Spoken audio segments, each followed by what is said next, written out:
coming at you with another video. Now this one is another book review, and this one is Consider Me by Becka Mack. Okay, so this is the cover. Beautiful mountains and clouds. And again, as you can see, it says Consider Me by Becka Mack. In the sizzling hockey romance that has taken TikTok by storm, the ultimate player turns romantic to charm the woman he is desperate to win over. For a shot at love, he'll do whatever it takes. Carter Beckett is the NHL's best player, both on and off the ice. If you know what I mean, you know what I mean. His career is at its peak. His friends are performing better than ever, and there's no shortage of women to spend the night with. What more could he want?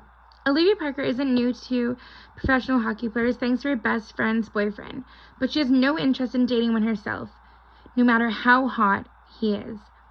And anyway, she loves working as a teacher and hanging with her best friend drama-free. Why would she want to spend her time stroking the ego of an arrogant athlete? But once Carter meets Olivia, he can't think of anything else. Too bad for him, Olivia's hell-bent on keeping him at arm's length, with no intention of giving in to his charms.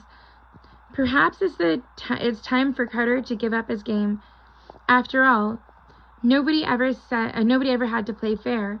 Sparks will fly as Carter does whatever it takes for Olivia to consider him.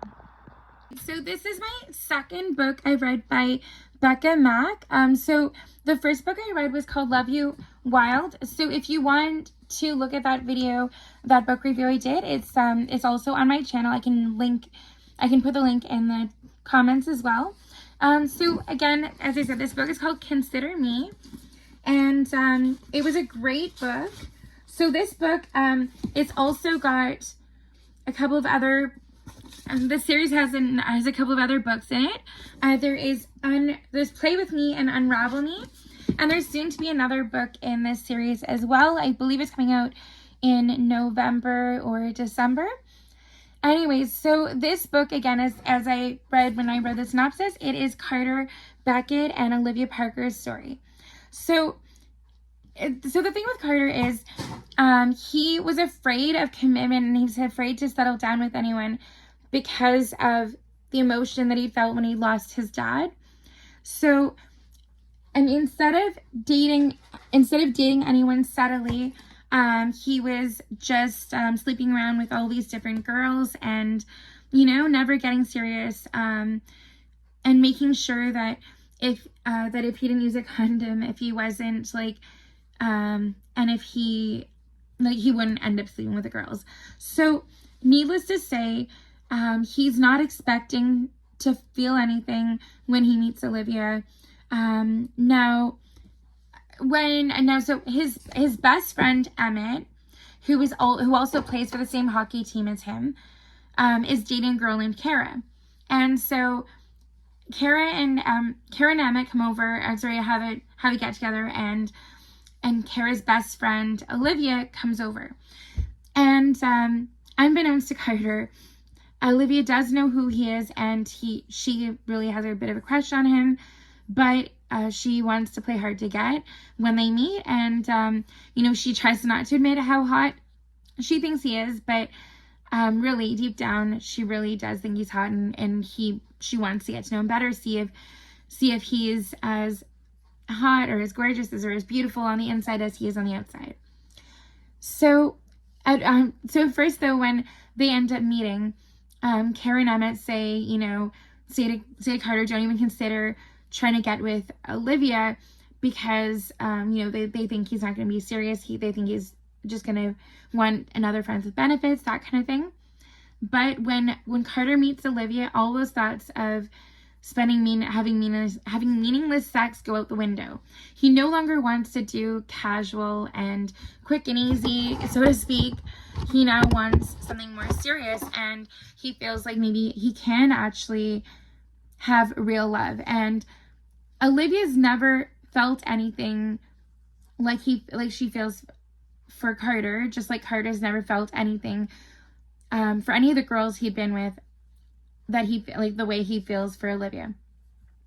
So, he tells Olivia that, he's willing to try dating for her. And, Olivia tries to say she won't go out with him, that she won't go on a date. But he ends up getting that date out of her, sure enough, further into the story. And little by little, they both end up, creating a home in each other's hearts. And, they've both had a lot of vulnerability and a lot of ups and downs in a lot of ways. And Olivia feels like she's not good enough for Carter because she's just a high school teacher, and she is from Muskoka, Ontario, and she's got her family back home. She's not rich. She doesn't look the same as the other girls that he'd been with. But to Carter, Olivia's perfect. And he keeps telling her that every time that she says that she thinks he's not good enough. And so, yeah, like literally every single time she seems to have doubts, he's like, no, you're perfect for me. Those girls and no, you're not on the same level. You're nowhere near, you're not even in the same world, because you're 1,000 times better than they are. So it doesn't matter if they were supermodels, doesn't matter if they were rich, doesn't matter who they are. Olivia is it for him. And Carter almost knows that the instant that he meets Olivia, and he knows that he has to change. And he takes upon himself to prove to her over and over. And as time goes on, more and more, he wants to prove to him that the man that he can be for her. And so of course, they have all these amazing dates. And at the same time, too, throughout the story, Carter's best friend Emmett and Olivia's best friend Kara end up getting engaged, and they end up having to plan the wedding. And they all have, a lot of planning and a lot of events related to the wedding. But, it kind of tests them in a lot of ways and tests the relationship. And even though Carter puts out there to the world that he's taken and that he is no longer on the market, girls still try to get at him, and even girls that he'd been with previously just for a night of fun.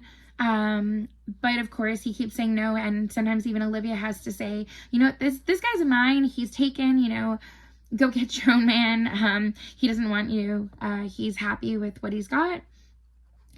And so, when it comes to that, eventually, so with these girls still throwing themselves at Carter, Olivia questions, his fidelity, and questions whether or not, whether or not she can trust him. But Carter says, of course you can trust me. I would never stray. You're it for me. So, but she still kept thinking, I'm not good enough. I'm not good enough. I'm not good enough. Something's going to make him stray, or, maybe he's not going to be who I thought he was. And eventually something happens, where he didn't come home when she expected he would. And, when he said he was going to be home, but there was something that happened, where someone ended up taking his phone, and they ended up almost like blackmailing him. And Carter wanted to protect Olivia. And so, he did what he thought he had to do to protect Olivia. Right. So because of that, Olivia thought that he betrayed her. And when he said that he did indeed go with this girl and her friend, but really that's not what happened. He was trying to get the phone back and trying to make sure that those pictures didn't get out, and he was trying to protect Olivia. And but of course, when Carter tried to explain himself, Olivia wouldn't have anything to do with it. And he had to prove to her, what was really happening. And he had to, let her sort of calm down and cool down, and he had to figure things out and fix them before he'd come back to her. And at this time, Carter had been planning to ask Olivia to marry him, and he wanted her to be his forever. And so much to the point that he actually asked her best friend Kara for help in creating a custom wedding engagement ring for her. And so Olivia had no idea what was going on. Initially, he was planning on proposing to Olivia at the Grey Cup. So sorry, the Stanley Cup, not the Grey Cup, sorry, the Stanley Cup, wrong sport. Of course, like, the other cup, the other championship thing I was talking about was the CFL, right? But no, I'm talking about, sorry, what I meant to say is the Stanley Cup. He was about to propose to her during the Stanley Cup finals, and that kind of thing, but, because he knew he wanted to do a grand gesture. So instead of proposing to her during the Stanley Cup playoffs, he ended up proposing to her at Kara and Emmett's wedding. And of course, sure enough, Olivia says yes. But I mean, either way, there is still more that happens, and you have to check out this book to figure out, you know, and to read all the ups and downs. And, you know, on this cover, it does say, there's a review by another romance author, Hannah Grace, who wrote Icebreaker. And it says you're endlessly sexy and funny, and that review is 110% true. So this book, honestly, there was so many times that I would laugh, just chuckle when I'm mid-reading this book. I did read this book at home and also at work and also just on my own and just randomly. And honestly, every now and then when I was reading with someone near me, they'd be like, hey, what's so funny? Or what happened? And I'm like, oh my gosh, this is my book. It's amazing. And yeah, honestly, both this book and Love You Wild were great books by Becka Mack. If you haven't yet checked out Becka Mack as an author, you definitely have to check her out. So this book is another book that's part of the hockey romance genre. I've definitely been getting really into that genre lately. I also read Helena Hunting's books, and she does a lot of hockey romance, and I also have read Hannah Grace's hockey romance books, and also, of course, Becka Mack, and definitely there's something hot and sexy about a guy who, at least in these books that I've been reading, you know, is a professional athlete and has the stamina to go with that, you know, in their sport as well as in the bedroom, like as well as outside of their sport. And just the grand gestures they do, and just so many things about like the way these book boyfriends are, amazing. So yeah, if you haven't checked out any of Becka Mack's books, I would highly recommend you get out there and check them out. Whether you go to your local library or if you go, you know, get the book online, or in your local bookstore, or if you go to a thrift store and find it, definitely check her books out. So yeah, I'm definitely looking forward to reading the other books in this series, and I can't wait to see where this series leads and whose story I'm gonna learn about next. Let me know in the comments if you've read this book and what you thought. Again, this book was Becka Mack, Consider Me. And yeah, so thank you so much for watching. And I just want to say, out of 10, I'd give this book like a solid 8 out of 10, maybe 9 out of 10. Definitely would recommend this book. And yeah, thank you so much for watching. Don't forget to like and subscribe. And until next time, take care. Bye, guys.